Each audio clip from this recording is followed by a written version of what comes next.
All right, guys, what's up? What's up? This is a little bit different. Unfortunately, I was going to put on a reaction out yesterday, but unfortunately, the reaction clip that I was trying to find, unfortunately, the file got corrupted, and I wasn't able to open up the file. And long story short, I couldn't edit that reaction. So I wanted to just just do like a little review and analysis with some discussions about episode 11 of Tokyo Revengers. So hope you guys enjoy. Um, like, share, and subscribe.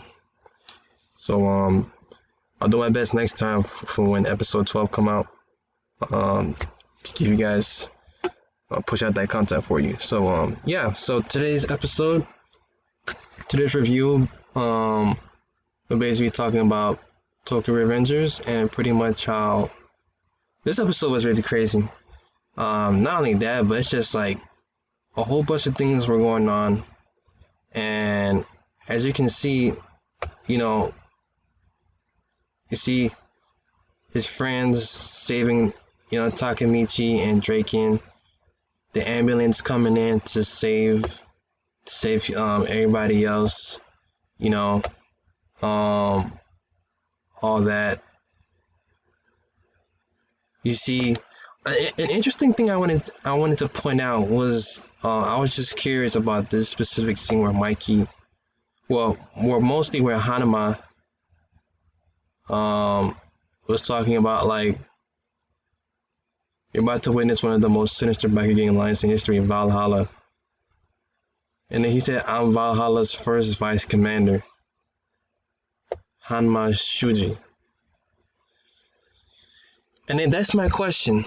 You see, because he said he was part of Mobius. He was a temporary, like, he was basically like a temporary stand-in for Osanai for Mobius during the time. And then now he's talking about, I'm Valhalla's first vice commander.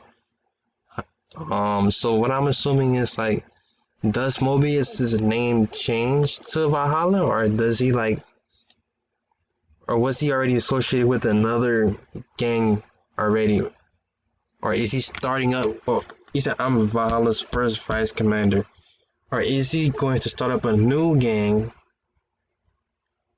Um, and he's going to take the role as vice commander. So I think it's probably maybe changing the name of Mobius to Valhalla's. Now here's my thing. If he does happen to create, if he does happen to, like, he said, I'm Valhalla's first vice commander. So here's the thing.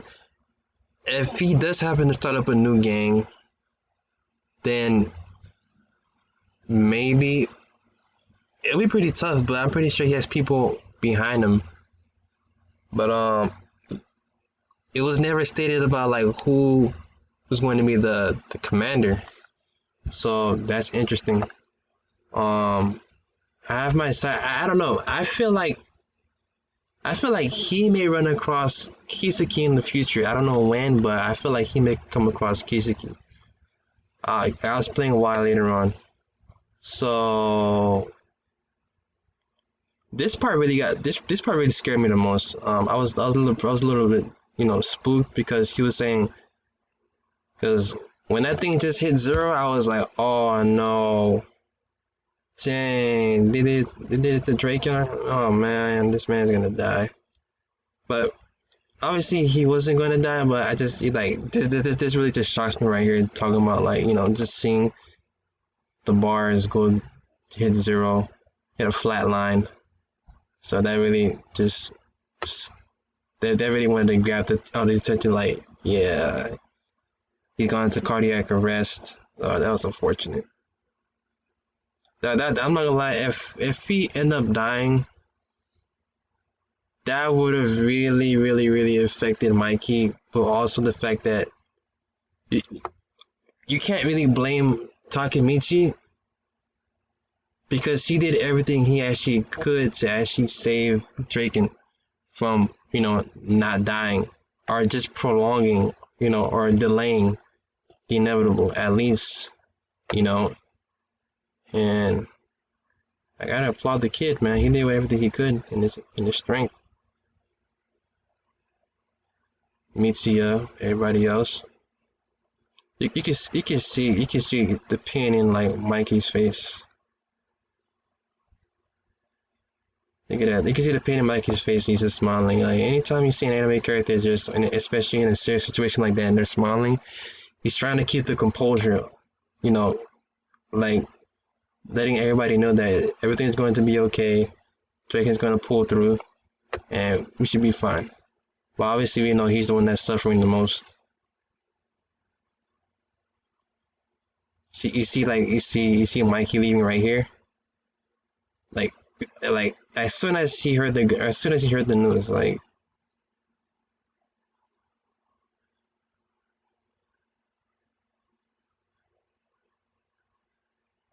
yeah, man. You see what happened, Pay? Like, there's Drake went outside with Pa's Chin's parents. Went with Pa Chin's parents to go visit him every single day. Obviously, he couldn't go. Obviously, you know what Famicio was saying. He couldn't go inside because it was relatives only that was able to enter. But he waited outside the whole time, every single day. Like, you see, and the fact that you said that he didn't care about him, like that's unfortunate. You saying that, so that really sucks. But that's what happens. Takemichi finally fulfilled his mission. This part really got to me the most because you can really see. Yeah, so pretty much you can see here. Dang, that's unfortunate. This part really got to me the most. You can see how this, like, you can see how Takemichi was able to like find Mikey just all vulnerable, just crying his eyes out. You know, realizing that there was good news, like, because it would have been bad if something actually did happen to like him, to happen to Draken, because that's Draken's brother right there, man, and you know it's unfortunate. That's the reason why in the um present time, um why pretty much Mikey, you know, became who he became because of the loss of Draken. He was his role model, not only his friend but his role model, someone that always kept him in check and showed him how to be a good leader and a good person. You know, so man, August 10th.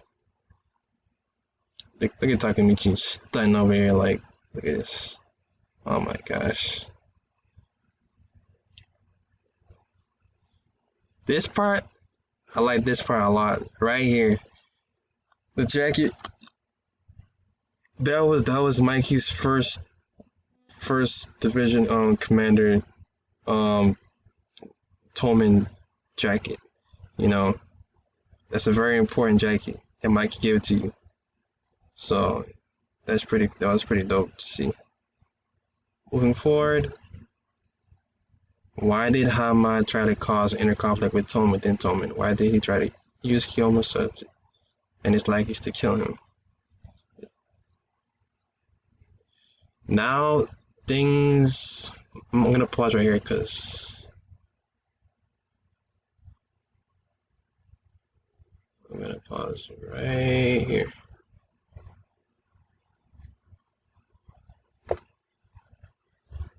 Yeah, this is the part where things get really, really interesting because Mikey's realizing, okay, all this happened, all this was orchestrated, and you were the one who actually knew everything that was going to go down. How did you know that? Who are you? You know, so there's lots of questions like whether he's somebody that can be trusted. Is he a traitor? Is he someone like, manipulating things behind the scene that, beyond the scope of what any of guys control whatsoever. So in a way, he sees him as somebody that's, I don't know. He has an asterisk over his head about him, and you know he doesn't know what to think because now him realizing, okay, you knowing all this in advance, it's like this is crazy.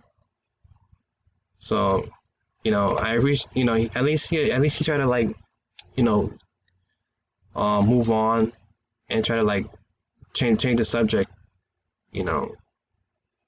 But he still has his eye on him because something feels strange with this character, with Takemichi. So, this part I like as well. The four leaf clover hearts. This was basically from the outro. I recognized it immediately once I saw the necklace. That was pretty cool. Now Hina gets to keep a piece of Takemichi, in the past. I'm pretty sure from the outro we know that Hina keeps it when she's older, because in the outro it shows it's about her. So she keeps it just to remind her of Takemichi, the gift that Takemichi provided her. Forward. Mikey and Aku committed suicide because he was scared, and Hina was killed by the evil version of Toma back in the future. So you see right here, that means that I was a little confused at first why Hina, like, I thought there was a second festival, but then I realized there wasn't really a second festival. It was the fact that since Takemichi saved Draken's life, that pretty much, stopped. That means Kiseki was never able to meet up with Mikey to become the second in command, and the Tolman that you see in the future, the evil Tolman that you see in the future, never came to be. So that means that Draken was alive. He was able to move forward. He was able to like save Akun or direct the allow influence Akun's path into a different path, something that he actually will likely do in the future, which is hairstyling. So he kept this end of the promise to Takemichi, and to get to be his first customer. So that was really good to see. He's looking brand spanking new and healthy. Hairstyle's the same. So that's great to see. Moving forward. That part really confused me the most because he was saying like he didn't have Naoto's number. So I guess the fact that since Hina didn't die, and the present time, the future was changed, then that means that in a sense there wouldn't be any need for Naoto to pretty much have Takemichi's number.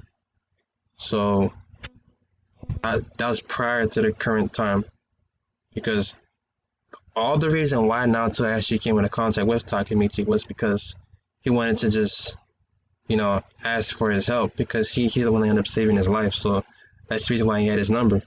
Now, since Hina was saved, the current present time right now, there wasn't no need for Takemichi or Naoto to give his number to Takemichi anymore. So, but as you can see, since Naoto's the bridge between all this, Naoto still retains all the memories that he has, because he's the bridge for allowing Takemichi to come back into the past and to the present time.